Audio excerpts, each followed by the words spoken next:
ಯಾವಾಗ ಹೋಗಿ ಈ ಹೋರಾಟದ ತೀವ್ರತೆ ಬಗ್ಗೆ ಅವರಿಗೆ ಮನವರಿಕೆ ಮಾಡಿದ್ವಿ, ಅವಾಗ ಅವರಂತರೂ ಅವತ್ತಿನ ಹೇಳಿದ್ದೆ, ಮನೆಯವರು ಅವರು ತೋರಿಸ್ಕೊಳ್ಳೋದ್ರ ಸಲುವಾಗಿ ರಾಜಕೀಯ ಮಾಡೋರಲ್ಲ, ಯಾವಾಗಲೂ ರೈತರ ಸಲುವಾಗಿ ಅವರು ತಮ್ಮನ್ನು ತಾವು ತೊಡಗಿಸಿಕೊಂಡು ಅಭಿವೃದ್ಧಿಯ ಪಥಗಳ ಹೆಜ್ಜೆಯಲ್ಲಿ ಇರುವಂತಹ ನಾಯಕರು ನಮ್ಮ ಎಚ್ ಕೆ ಪಾಟೀಲ್ ಸಾಹೇಬರು. ಅದಕ್ಕಾಗಿ ಅವ್ರು ಏನು ವಿಚಾರಣೆ ಮಾಡಲಿಲ್ಲ.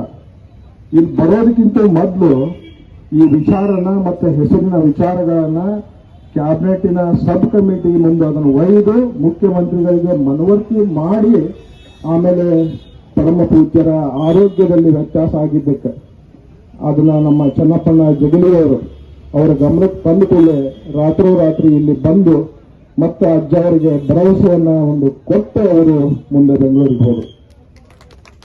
ಎಚ್ ಕೆ ಪಾಟೀಲ್ ಸಾಹೇಬರು ವಿಶೇಷವಾಗಿ ಮಾನ್ಯ ಮುಖ್ಯಮಂತ್ರಿಗಳು ಹಾಗೂ ಉಪಮುಖ್ಯಮಂತ್ರಿಗಳಾದಂಥ ಡಿ ಕೆ ಶಿವಕುಮಾರ್ ಸಾಹೇಬರ ಮನವೊಲಿಸಿ ಈ ಖರೀದಿ ಕೇಂದ್ರ ಪ್ರಾರಂಭಿಸಬೇಕು ಅಂತ ಹೇಳಿ ಅದಕ್ಕೆ ಒತ್ತಡ ತಂದು ಅದಕ್ಕೆ ಅನುಮೋದನೆ ದೊರಕಿಸಿ ಅದಕ್ಕೆ ಒಪ್ಪಿಗೆ ಕೊಡಿಸಿದ್ದು ನಮ್ಮೆಲ್ಲರಿಗೂ ಹೆಮ್ಮೆ. ಅವರಿಗೆ ತಮ್ಮೆಲ್ಲರ ರೈತರ ಪರವಾಗಿ ಧನ್ಯವಾದಗಳು. ಯಾರಿಗೂ ಸಮಸ್ಯೆ ಬಗೆಹರಿಯಂಗಿಲ್ಲ, ಯಾರೇ ಆಗಿರ್ಲಿ, ಇವತ್ತು ಏನೇ ಬೆಳೆದಿರ್ಲಿ ಅದನ್ನ ಪೂರ್ತಿ ಪ್ರಮಾಣದಾಗ ನೀವು ತಗೊಂಡ್ರಿ ಅಂದ್ರೆ ಅದಕ್ಕೆ ಒಂದು ರೈತರ ಪರಿಸ್ಥಿತಿ ಸುಧಾರಿಸ್ತಿದೆ ಅನ್ನೋ ವಿಷಯನ ನೀವು ಗಮನಕ್ಕೆ ತಂದಿರಿ. ಇದನ್ನೂ ಸಹಿತ ಈ ವಿಷಯನೂ ಸಹಿತ ನಾವು ಸರ್ಕಾರದ ಗಮನಕ್ಕೆ ತಂದು ಈಗ ಇದು ಸ್ಟಾರ್ಟ್ ಆದ್ಮೇಲೆ ಇನ್ನೂ ಹೆಚ್ಚಿನ ರೀತಿಯೊಳಗೆ ನೀವು ಏನು ಜವಾಬ್ದಾರಿ ಕೊಡ್ತೀರಿ ಆ ಜವಾಬ್ದಾರಿನ ಪೂರ್ತಿ ಮಾಡಿ ಇನ್ನೂ ಹೆಚ್ಚಿನ ರೀತಿಯಲ್ಲಿಗೆ ಗೋಂಜಾಳ ಖರೀದಿ ಮಾಡ್ರಿ ಅನ್ನೋ ಒಂದು ಒತ್ತಡನ ಸಾಹೇಬರ ನೇತೃತ್ವದಲ್ಲಿ ಎಚ್ ಕೆ ಪಾಟೀಲ್ ಸಾಹೇಬರ ನೇತೃತ್ವದಲ್ಲಿ ನಾವು ನೀವೆಲ್ಲ ಮಾಡೋಣ ಅಂತ ಒಂದು ಮಾತನ್ನು ಹೇಳ್ತಾ, ಯಾವಾಗ ಖರೀದಿ ಕೇಂದ್ರ ಸ್ಟಾರ್ಟ್ ಆಕೈತಲ್ಲ ಅವಾಗ ಮಾತ್ರ ರೇಟ್ ಇದೇ ಇರಂಗಿಲ್ಲ. ರೇಟ್ ಮಾತ್ರ 2400 ಆಗ್ಬೋದು, 2800 ಆಗ್ಬೋದು.